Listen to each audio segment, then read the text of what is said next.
وَلَقَدْ يَسَّرْنَا الْقُرْآنَ لِلذِّكْرِ فَهَلْ مِن مُّدَّكِرٍ۔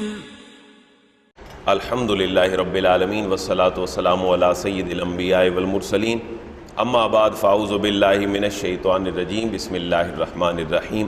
ولا تحسبن الذین قتلوا فی سبیل اللہ امواتا بل احیاء عند ربہم یرزقون۔ صدق اللہ العظیم۔ 169 نمبر آیت مبارکہ سورہ آل عمران کی آپ کے سامنے تلاوت کی گئی۔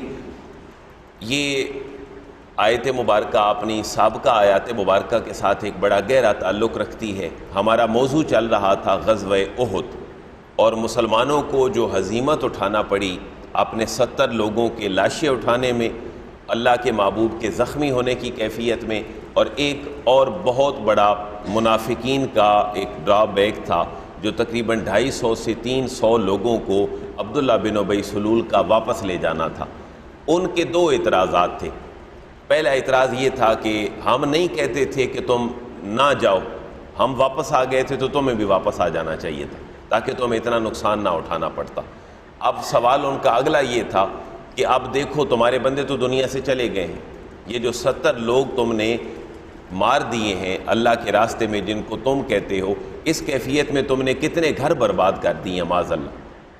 اللہ ان کے اس اعتراض کا جواب ان کو عطا فرما رہا ہے کہ جو غزوہ احد میں میرے راستے کے اندر شہید ہوئے ہیں، جام شہادت نوش کیا ہے، منافقین کے کہنے پر اور بزدلی دکھاتے ہوئے انہیں مردہ نہ کہو، بلکہ وہ کیا ہے؟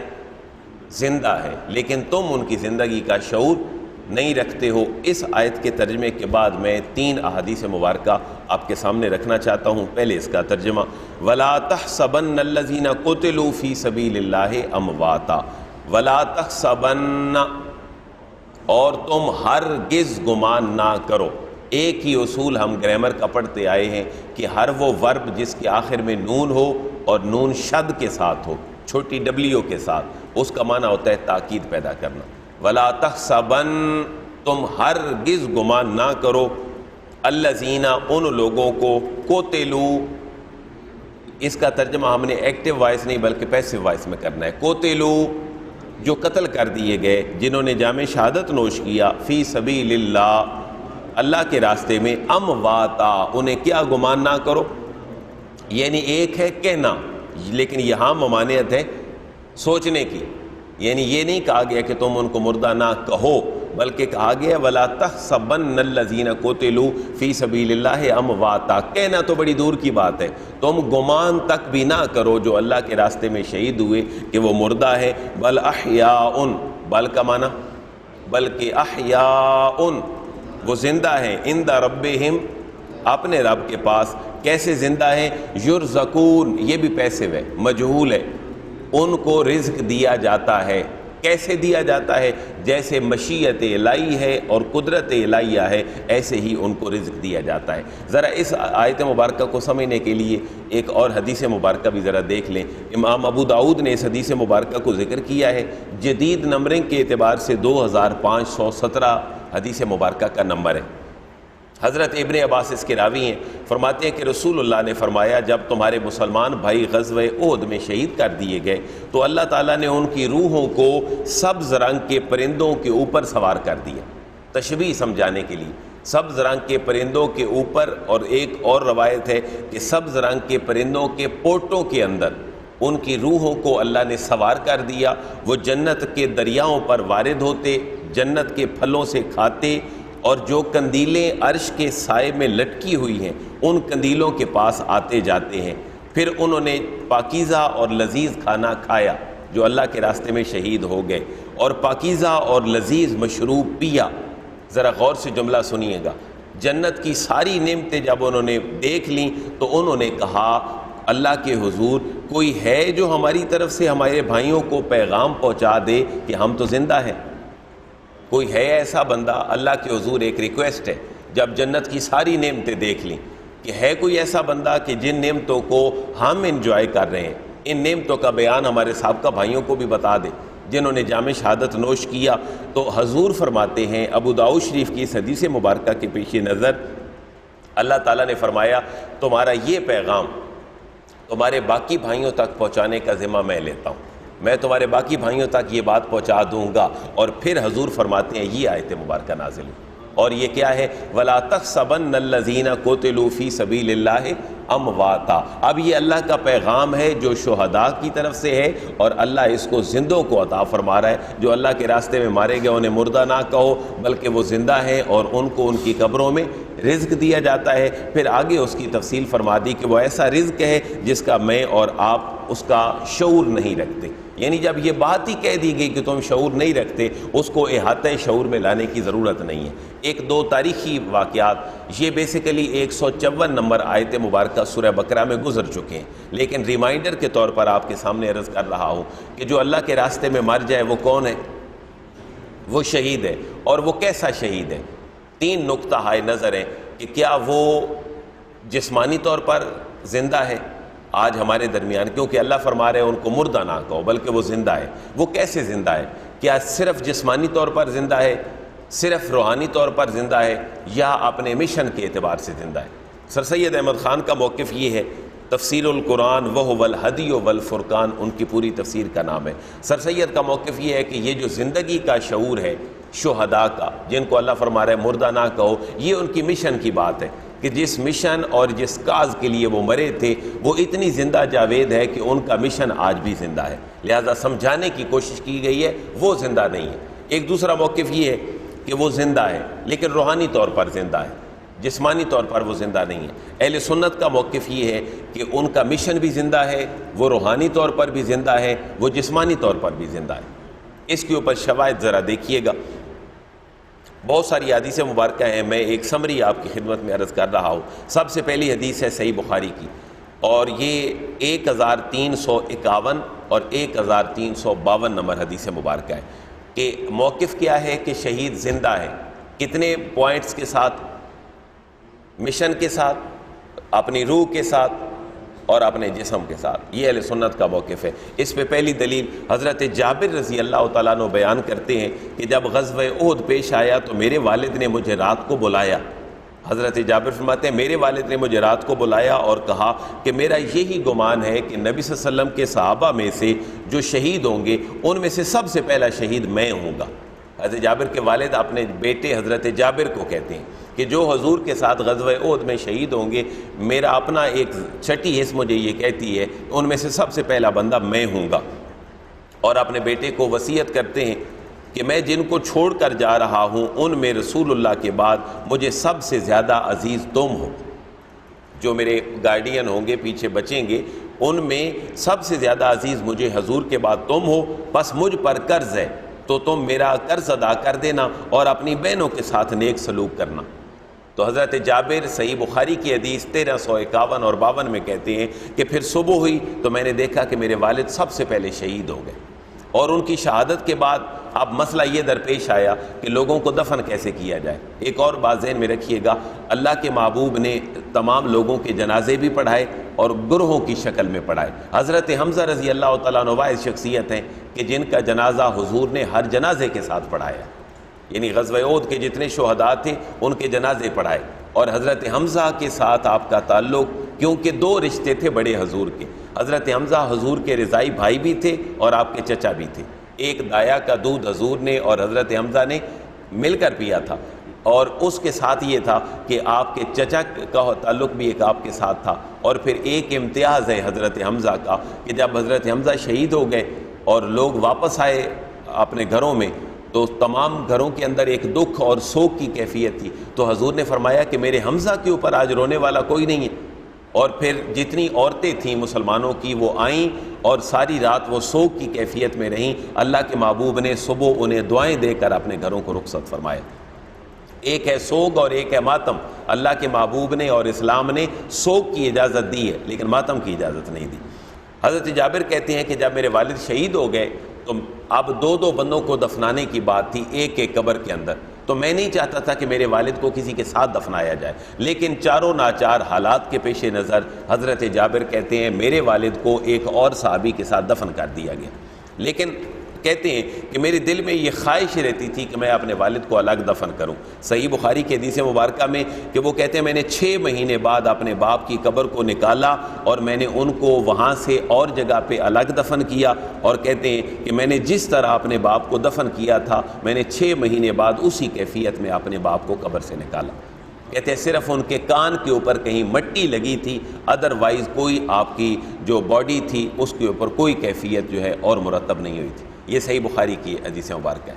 اب ان کے جسم بھی سلامت ہیں۔ ایک اور بات، امام مالک رحمۃ اللہ تعالیٰ علیہ جن کی حدیث کی کتاب سب سے پہلی کتاب ہے، بخاری سے بھی پہلے کی کتاب ہے، جس کو موطا امام مالک کہتے ہیں، امام مالک فرماتے ہیں کہ مجھے یہ حدیث پہنچی ہے کہ ایک صحابی رسول جن کا نام ہے عمر بن جمو اور ایک صحابی رسول جن کا نام ہے عبداللہ بن عمر، یہ دونوں انصاری صحابہ تھے اور ان کی قبروں میں سیلاب کی وجہ سے پانی آ گیا۔ اب اس حدیث کے راوی امام مالک ہیں، کہتے ہیں ان کی دونوں کی قبریں سیلاب کے پانی کے ساتھ متصل تھیں اور وہ دونوں ایک قبر میں تھے، اور وہ دونوں ان صحابہ میں سے تھے جو غزوہ احد میں شہید ہو گئے تھے۔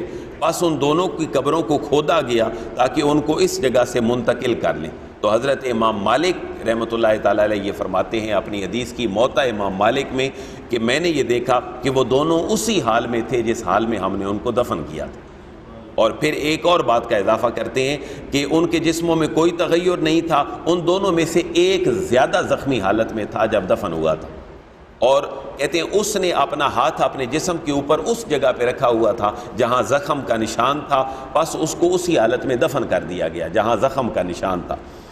کہتے ہیں پھر اس کے ہاتھ کو اس کے زخم سے جب ہم نے ہٹایا اور پھر چھوڑا تو وہ ہاتھ بالکل اسی جگہ پہ دوبارہ چلا گیا جہاں وہ زخم کے اوپر قبر میں دفن ہونے کی وقت اور کیفیت میں موجود تھا۔ اور یہ دونوں صحابہ کرام غزوہ احد میں شہید ہوئے تھے، اور ان کی قبروں کو کھودنے کا جو ڈفرینس ہے اس کو امام مالک نے 46 ایئر تقریباً 46 سال کا ڈفرینس تقریباً حضرت امام مالک رحمۃ اللہ تعالیٰ علیہ نے لکھا ہے۔ اس سے یہ پتہ چلتا ہے کہ صحابہ کرام اپنے مشن کے ساتھ بھی زندہ ہیں جو شہداء ہیں، اور اپنے روح کے اعتبار سے بھی زندہ ہیں اور اپنے جسم کے اعتبار سے بھی زندہ ہے۔ ایک اور بڑا عجیب و غریب واقعہ ہے، یہ میں نے 154 نمبر سورہ بقرہ کی آیت کے تحت ذکر کیا تھا۔ اس کے روایت کرنے والے جدید دور کے سارے مفسرین ہیں، حتیٰ کہ تمام سکول آف تھاٹس کے لوگوں نے اس واقعے کو لکھا ہے، کیونکہ یہ واقعہ پیش آیا 1929 میں، 1929 میں۔ معاملہ یہ ہوا، حضرت حذیفہ بن یمان اور حضرت عبداللہ بن جابر رضی اللہ تعالیٰ عنہ کی قبریں، دونوں کی قبریں اکٹھی تھیں، اور اس وقت عراق کے اندر قبریں تھیں، اور اس وقت عراق کے اندر جو ہے وہ ڈکٹیٹرشپ تھی، آمریت تھی۔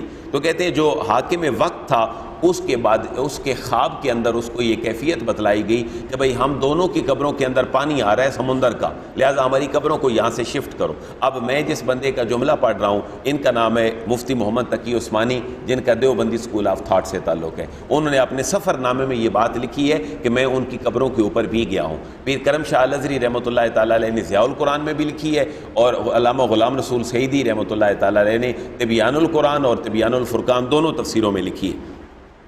کہتے ہیں قبر کے خواب کے اندر یہ اشارہ کیا گیا کہ ہماری قبروں میں پانی آ رہا ہے، اس کا مناسب انتظام کرو۔ بادشاہ نے حکم دیا کہ دریائے دجلہ اور قبروں کے درمیان کسی جگہ سے کھدائی کر کے دیکھا جائے کہ کیا سمندر کا پانی اور دریائے دجلہ کا پانی واقعی قبروں کی طرف آ رہا ہے یا نہیں آ رہا۔ لیکن جب کھودا گیا تو پانی دریا سے قبروں کی طرف آنے کی کوئی لنک نہیں ملی کہ کہیں سے پانی کا اخراج ہو اور زیر زمین پانی آ رہا ہو۔ اس نے خواب سمجھ کے اس کو دھتکار دیا۔ تو مفسرین یہ لکھتے ہیں کہ پھر اس کو الگ سے خواب آیا اور کہا گیا کہ ہماری قبروں کے اندر پانی آ رہا ہے اور ہماری قبروں کو یہاں سے منتقل کر دیا جائے۔ لیکن کہتے ہیں کہ چونکہ صحابہ کرام کی قبریں تھیں، اب علماء سے مسئلہ پوچھا گیا اور حج کا جو موقع تھا اس کو منتخب کیا گیا کہ اس جمع غفیر کے اوپر ان صحابہ کرام کی قبروں کو کھودا جائے گا۔ تو حاجیوں کی ریکویسٹ پہ یہ کہا گیا کہ حج سے جب ہم فارغ ہوں گے تو جو لوگ عراق کی طرف آ سکتے ہیں ہم وہاں آ جائیں گے اور یہ ہمارے سامنے یہ سارا معاملہ ہو۔ تو وہاں تمام لوگوں کے سامنے ان صحابہ کرام کی قبریں کھودی گئیں، اور لکھنے والا یہ لکھتا ہے، اردو کی کتاب ہے، میں بے عین ہی آپ کے سامنے پڑھ دیتا ہوں کہ یہ عمل دکھانے کے لیے بڑی بڑی سکرینیں دور تک فٹ کی گئیں تاکہ وہ لوگ جو براہ راست قبروں کے پاس یہ عمل نہ دیکھ سکیں وہ ان اسکرینوں کے اوپر اس عمل کا عکس دیکھ لیں۔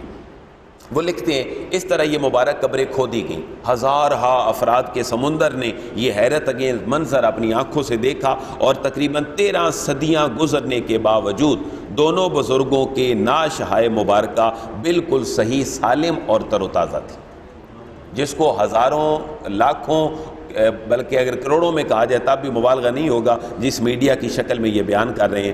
بلکہ مولانا تقی عثمانی لکھتے ہیں ایک غیر مسلم ماہر امراض چشم، آنکھوں کا جو مرض کا ماہر تھا وہ بھی وہاں موجود تھا، غیر مسلم تھا۔ اس نے جب ان شہداء صحابہ کی نعش مبارک کو دیکھا اور آنکھوں کو دیکھا تو اس نے بتایا کہ ان آنکھوں کے اندر جدید میڈیکل سائنس کے تحت وہ چمک آج بھی موجود ہے جو کسی مردے کی آنکھوں میں انتقال کے چند سیکنڈ اور منٹ بعد ختم ہو جاتی ہے۔ اور یہ واقعہ آپ جہان دیدہ ان کی کتاب ہے تقی عثمانی صاحب کی، اور ضیاء القرآن کی پہلی جلد ہے، اور تبیان الفرقان کی بھی پہلی جلد ہے، جس کے اندر جدید مفسرین نے اس واقعے کو بڑی تفصیل سے بیان کیا۔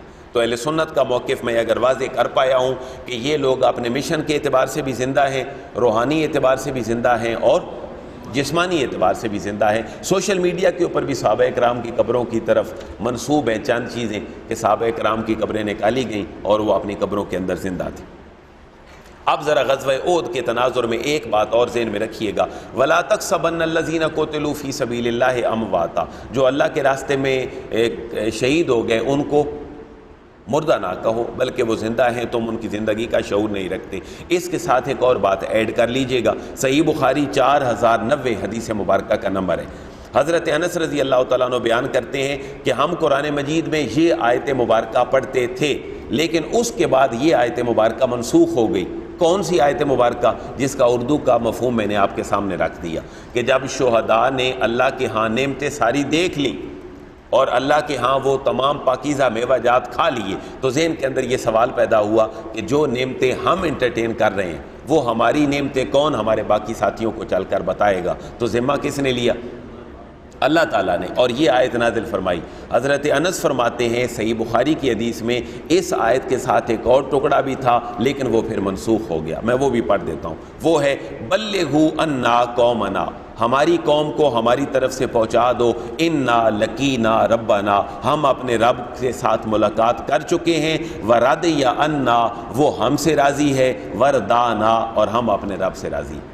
حضرت انس فرماتے ہیں یہ آیت پڑھی جاتی تھی لیکن اس کے بعد اللہ کے حکم سے یہ آیت مبارکہ منسوخ ہو گئی، کیونکہ قرآن کے اندر منسوخ کا پورا ایک کنسیپٹ اور پورا تسلسل موجود ہے کہ ما ننسخ من آیت او ننسها نأتی بخیر منہا او مثلہا، ہم جس آیت کو چاہیں ڈیلیٹ کر دیں، اس کو کینسل کر دیں اور اس کی جگہ پر بہتر آیت مبارکہ قرآن میں نازل فرما دیں۔ فارحین بما آتاہم اللہ من فضلہ ویستبشرون بالذین لم یلحقوا بہم، اس آیت مبارکہ کا تسلسل اسی آیت کے ساتھ ہے۔ جو اللہ کے راستے میں قتل ہو گئے انہیں مردہ نہ کہو، وہ زندہ ہیں، انہیں رزق دیا جاتا ہے۔ اب اسی تسلسل کو آگے بڑھائیں۔ فارحین، وہ کون لوگ ہیں جو جام شہادت نوش کر گئے، وہ زندہ ہیں، تم شعور نہیں رکھتے۔ فارحین وہ کس کیفیت میں ہیں؟ فارحین وہ بڑی فرحت کے اندر ہیں، وہ بڑی مسرت کے اندر ہیں، وہ بڑے خوش ہیں۔ کس چیز پر؟ بما آتاہم اللہ من فضلہ، بما اس چیز پر، ما جو آتاہم ان کو عطا کیا ہے، اللہ نے، من فضلہ اپنے فضل کے ساتھ۔ یہ اللہ کے اوپر پیش کیوں ہے؟ یہ فائل بن رہا ہے۔ آتا کا معنی ہے دینا، عطا کرنا، یہ عین کے ساتھ نہیں بلکہ حمزہ کے ساتھ ہے۔ عطا کیا اللہ نے ان کو، اور اس کا فائل بن رہا ہے اللہ۔ اور وَيَسْتَبْشِرُونَ بِالَّذِينَ لَمْ يَلْحَقُوا بِهِمْ مِنْ خَلْفِهِمْ أَلَّا خَوْفٌ عَلَيْهِمْ وَلَا هُمْ يَحْزَنُونَ، وہ اور کیا کرتے ہیں؟ اب یہ سارا جو سیکوینس ہے یہ ہے ان لوگوں کے ساتھ جنہوں نے جام شہادت نوش کیا، 4-5 آیات میں۔ وہ خوش ہیں جو اللہ نے ان کو دیا ہے، وَيَسْتَبْشِرُونَ، اور وہ خوش ہوتے ہیں، اسی سے نکلا ہے بشارت، اسی سے نکلا ہے بشیر۔ وَيَسْتَبْشِرُونَ، اور وہ خوش ہوتے ہیں، بِالَّذِينَ، ان لوگوں کے اوپر، لم یلحقوا بہم، یہ ایک جملہ جو ہے وہ سمجھنے والا ہے۔ لاحق یلحق کا معنی کیا ہوتا ہے؟ ملحق ہونا۔ ہم جب ایڈریس لکھتے ہیں یا کسی کو سمجھاتے ہیں تو ہمارا مکان جو ہے وہ فلاں جگہ کے ساتھ ملحق ہے، اور اس کی یہ کیفیت ہے ملے کا معنی ملا ہونا. تو وہ شہداء جو اللہ کے حضور چلے گئے وہ خوش ہوتے ہیں جو اللہ نے ان کو دیا ہے. وَيَسْتَبْشِرُونَ اور اس بات پر بھی وہ خوش ہوتے ہیں الَّذِينَ لَمْ يَلْحَقُوا بِهِمْ وہ لوگ جو ابھی ان کے ساتھ ملے نہیں ہیں، یعنی ابھی وہ زندہ ہیں دنیا کی زندگی میں، جام شہادت نوش کر کے ان کے پاس نہیں آئے. یہ جو شہید ہیں یہ ان کے بارے میں بھی خوش ہوتے ہیں. کس سینس میں خوش ہوتے ہیں؟ اللہ خوف علیہم ولا هم یحزنون، بھائی ویلکم، ہم تو آ گئے ہیں، تم بھی آتے جانا، تمہیں پریشانی کی ضرورت نہیں ہے، ہم تو اچھے مقام پہ پہنچ گئے ہیں اور ہم تمہارے اوپر بھی خوش ہیں کہ تمہاری جو جد و جہد ہے اللہ کے دین کے حوالے سے اور تم اس میں کامیاب ہو کر ہمارے پاس لوٹ آؤ گے. لم یلحقوا بہم جو ان کے ساتھ ملحق نہیں ہوئے، جو ان کے ساتھ ملے نہیں ہیں، جو ابھی پیچھے ہیں، من خلفہم ان سے پیچھے ہیں. اللہ خوف علیہم ان کا معنی کہ لا خوف کوئی خوف نہیں ہے، علیہم ان کے اوپر یعنی جو زندہ ہے، ولا هم یحزنون اور نہ ہی انہیں کوئی حزن ہے. تو ایک ناؤن ہے اور ایک ورب ہے. لا خوف انہیں خوف تو ہے ہی نہیں، نہ پاسٹ میں نہ پریزنٹ میں نہ فیوچر میں. اور ولا هم یحزنون وہ جب ہمارے پاس آ جائیں تو فیوچر میں قیامت کے اندر بھی ان کو کسی قسم کے غم کرنے کی ضرورت نہیں ہے. یہ ان کا معاملہ ہے اور فیلنگز ہیں جو جام شہادت نوش کر چکے ہیں. ان کی تیسری کیفیت یہ ہے کہ وَيَسْتَبْشِرُونَ بِنِعْمَةٍ مِّنَ اللَّهِ وَفَضْلٍ بھائی مردہ نہ کہو، وہ زندہ ہیں اور کیا کرتے ہیں؟ وَيَسْتَبْشِرُونَ اور وہ خوش ہوتے ہیں، بشارتیں لیتے ہیں، بشارتیں دیتے ہیں. بِنِعْمَةٍ مِّنَ اللَّهِ اللہ کی نعمتوں پر، وَفَضْلٍ اور اللہ کے دیے ہوئے فضل پر. وَأَنَّ اللَّهَ لَا يُضِيعُ أَجْرَ الْمُؤْمِنِينَ اور وہ اس بات پر بھی خوش ہیں کہ اللہ تبارک و تعالیٰ کبھی مومنین کے اجر کو ضائع نہیں فرماتا. ایک ایک لفظ کا ترجمہ ذرا دیکھیے گا. وَأَنَّ اللَّهَ واو کا معنی اور انا بے شک اللہ تبارک و تعالیٰ لا یضیع ضائع نہیں کرتا اجر المؤمنین یعنی یہ جو جام شہادت نوش کر چکے ہیں یہ وہ جنت کے اندر رہ کر ان کی فیلنگز ہیں کہ اللہ نے جو ہمارے ساتھ وعدہ کیا تھا وہ اس نے اپنا وعدہ پورا کر دیا ہے. ذرا یہاں دیکھیے گا ان اللہ کے اوپر زبر کیوں ہے؟ پہلے اللہ کے اوپر پیش تھی، اب اللہ کے اوپر زبر ہے. یہ ہم نے ایک اصول پڑھا تھا اور ایک سیٹ پڑھا تھا، انا کا انا لاکنہ لعلہ لیت حروف مشبہ بالفعل، اور یہ قرآن میں ہزاروں دفعہ تقریباً فگرز کے اندر آئے ہیں. اور یہ جہاں پر بھی آتے ہیں اپنے بعد والے ناؤن کے آخر میں زبر دے دیتے ہیں اور اس کے اندر تاکید کا معنی پیدا کر دیتے ہیں. اور اللہ تبارک و تعالیٰ مومنین کے اجر کو ضائع نہیں فرماتا. اس سے اگلی آیت مبارکہ الذین استجابوا للہ والرسول من بعد ما اصابہم القرح للذین احسنوا منہم واتقوا اجر عظیم. اب انہی جو جام شہادت نوش کر چکے ہیں ان کی اسی کیفیت کا بیان ہے کہ الذین وہ لوگ ہیں استجابوا للہ والرسول جنہوں نے لبیک کہا، جو ہمہ وقت تیار رہے للہ اللہ کے حکم پر، والرسول اور اس کے رسول پر، اس کے رسول اور اس کے اپنے حکم پر انہوں نے زخم بھی کھائے، جام شہادت بھی نوش کیا. من بعد ما اصابہم القرح من کا معنی سے، بعد کا معنی بعد، ما جو اصابہم ان کو پہنچا، القرح زخم درد اور دکھ کی کیفیت جو ان کو پہنچی، یہ اللہ اور اس کے رسول کے حکم پہ اس کو بھی برداشت کرنے کے لیے اور اس پہ لبیک کہنے کے لیے تیار ہیں. للذین احسنوا منہم واتقوا اجر عظیم اور ان لوگوں کے میں سے، للذین ان لوگوں میں سے جنہوں نے احسنوا نیک اعمال کیے، منہم ان میں سے، واتقوا اور تقوی اختیار کیا، اللہ سے ڈرے، اجر عظیم ان کے لیے بہت بڑے اجر کی بات ہے.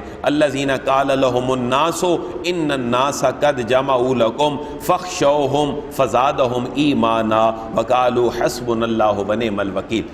ایک تھوڑا سا بیک ہمیں جانا پڑے گا کہ کچھ لوگ وہ تھے جو عبداللہ بن ابی سلول کی قیادت میں واپس چلے گئے تھے. وہ مسلمانوں کو کہتے تھے بھئی کیوں اپنی جان کو خطرے میں ڈال رہے ہو، کیوں انہی لوگوں سے لڑتے ہو جو مکہ میں ہمارے اپنے خون کے ساتھی ہیں. تو اللہ ان لوگوں کی کیفیت بیان کر رہا ہے کہ ان نیک لوگوں سے جو حضور کے ساتھ تھے ان کو کچھ لوگ یہ بھی کہتے ہیں. کیا کہتے ہیں؟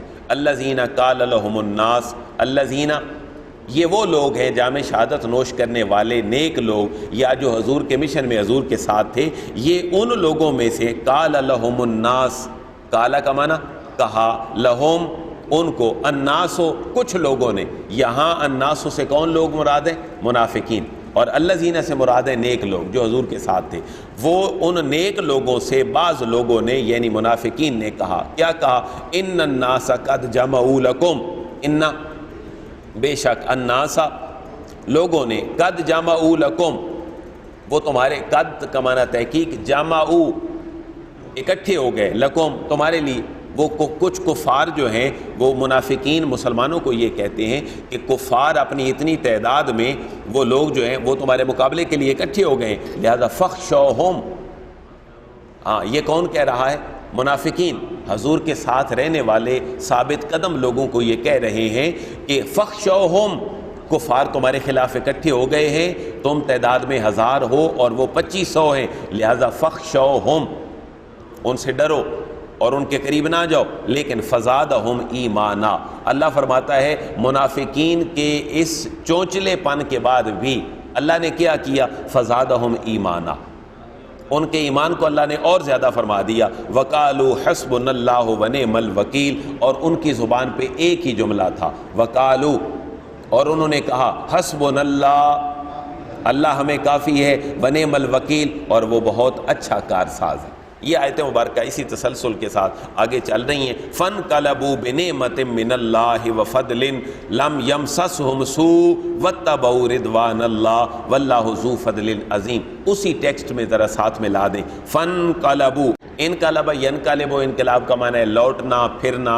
اکٹھا ہونا، اس کیفیت میں آنا۔ فانقلبوا بنعمت من اللہ، اللہ کی نعمت، وفضل، اور اس کے فضل کے ساتھ، انقلبوا وہ واپس لوٹے، یعنی جانے والے جام شہادت نوش کر گئے تو پھر بھی اللہ کا فضل اور اس کی نعمت، اور اگر واپس آ کر غازی بنے تب بھی اللہ کا فضل اور اس کی نعمت۔